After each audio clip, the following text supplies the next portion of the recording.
Hello students, welcome to e-learning class. Today we will study science of class 4th, chapter number 3. We will continue from page number 25.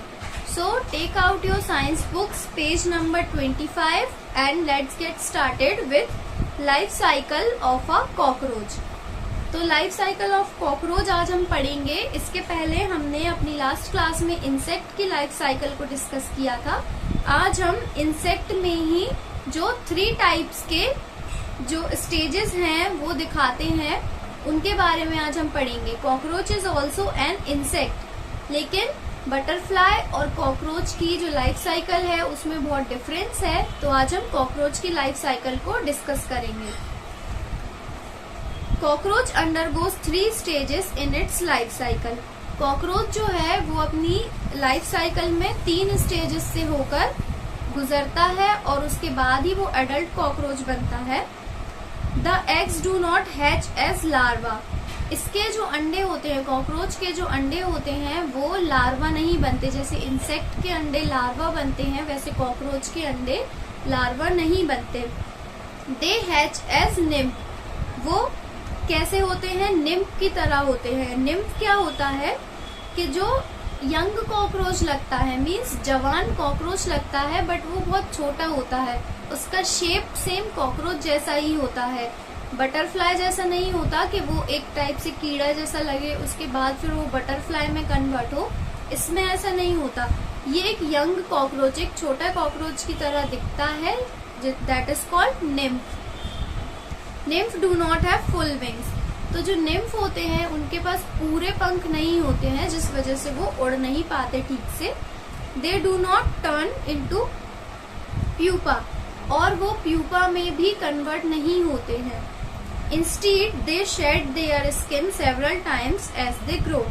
बल्कि वो क्या करते हैं कि कई बार वो अपनी स्किन जो है, उनकी जो स्किन होती है कॉकरोच की, उसको वो शेड करते हैं. मीन्स वो अपनी जो पुरानी खाल है उसको छोड़ते हैं और फिर उनकी न्यू खाल आती है. कई बार वो ऐसे करते हैं और ऐसे करते करते वो ग्रो करते हैं. Each time they shed their skin they look more like an adult. और हर बार, जितनी भी बार वो अपनी जो पुरानी स्किन है उसको छोड़ते जाते हैं और न्यू स्किन उनकी आती जाती है, तो वो ऐसे करते करते ही वो बढ़ते जाते हैं. तो जितनी भी बार वो अपनी स्किन को शेड करते जाते हैं उतनी ही बार वो बढ़ते जाते हैं एक एडल्ट कॉकरोच में. Slowly the nymph changes into an adult. और धीरे धीरे क्या होता है, जो निम्फ कॉकरोच था वो देखते ही देखते एक एडल्ट कॉकरोच में कन्वर्ट हो जाता है. The process of shedding the old skin is called moulting. और ये जो पुरानी स्किन को छोड़कर न्यू स्किन का लेना, ये जो प्रोसेस है, ये जो प्रक्रिया है, इसको कहा जाता है मोल्टिंग. MOULTING, moulting. तो ये थी life cycle of a cockroach. Next है रेप्टाइल्स. रेप्टाइल्स के बारे में हम पढ़ेंगे आज. Snakes, turtles and crocodiles are some reptiles. जो स्नेक होते हैं, टर्टल्स होते हैं, क्रोकोडाइल्स होते हैं, वो कुछ रेप्टाइल्स होते हैं. रेप्टाइल्स बेसिकली होते हैं रेंगने वाले जो जीव जंतु हैं वो. जैसे स्नेक है, टर्टल है जो कछुए हैं, क्रोकोडाइल है, मगरमच्छ है, ये सारे रेप्टाइल्स के अंदर आते हैं. Snake lays egg on the ground. जो स्नेक्स होते हैं, जो सांप होते हैं, वो क्या करते हैं, अपने अंडे ग्राउंड में, मीन जमीन पर देते हैं. The eggs have hard leather shell. और उनके अंडों की क्या होती है कि बहुत ही हार्ड शेल होती है. मीन्स वो बहुत ही मोटी परत के होते हैं, जिस वजह से वो इजीली टूट नहीं पाते. The baby snake comes out breaking egg shell using a special egg tooth. और जो बेबी स्नेक है, जो उस एग के अंदर बेबी स्नेक होता है, वो बाहर आता है किसकी मदद से? एक स्पेशल एग टूल की मदद से.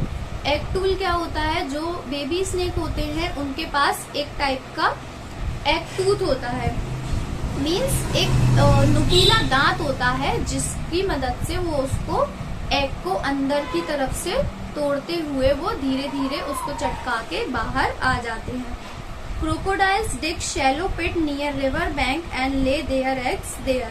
और जो मगरमच्छ है वो क्या करते हैं, वो जो नदी के किनारे की जगह होती है, नदी के किनारे मोस्टली कॉकरोचेस रहते हैं, तो सॉरी कॉकरोचेस नहीं, क्रोकोडाइल रहते हैं जो नदी के किनारे। वो क्या करते हैं कि एक शैलो पिट मीन्स एक हल्का सा कम गहरा गड्ढा खोदते हैं, एक सिंपल सा, ज्यादा गहरा नहीं खोदते, हल्का सा जो गड्ढा होता है उसको खोदकर उसमें अपने अंडे जो हैं वो देते हैं। From eggs baby crocodile are born, और फिर उन्हीं अंडों से बेबी क्रोकोडाइल्स जो हैं, छोटे छोटे से जो क्रोकोडाइल्स हैं वो बॉर्न करते हैं, वो जन्म लेते हैं। They feed on meat and grow into an adult crocodile, वो क्या करते हैं, मीट पे डिपेंड होते हैं, जो मांस होता है उस पे डिपेंड होते हैं क्रोकोडाइल्स। वो जैसे जैसे मीट खाते जाते हैं वैसे वैसे वो बड़े होते जाते हैं। तो ये है life cycle of a crocodile.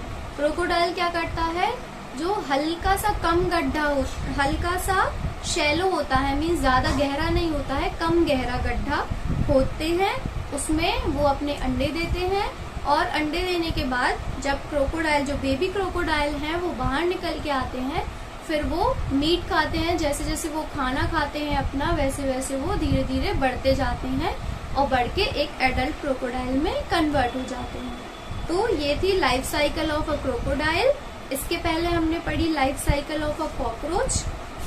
I hope आपको ये दोनों लाइफ साइकिल समझ में आई होंगी, और यहाँ पे हमारा चैप्टर जो है वो फिनिश होता है।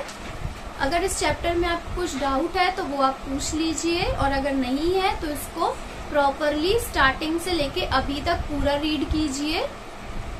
अगर उसके बाद अगर आपको कुछ डाउट निकलता है तो वो आप पूछ लीजिए, उसके बाद हम इसके क्वेश्चन आंसर्स और एक्सरसाइज कंटिन्यू करेंगे।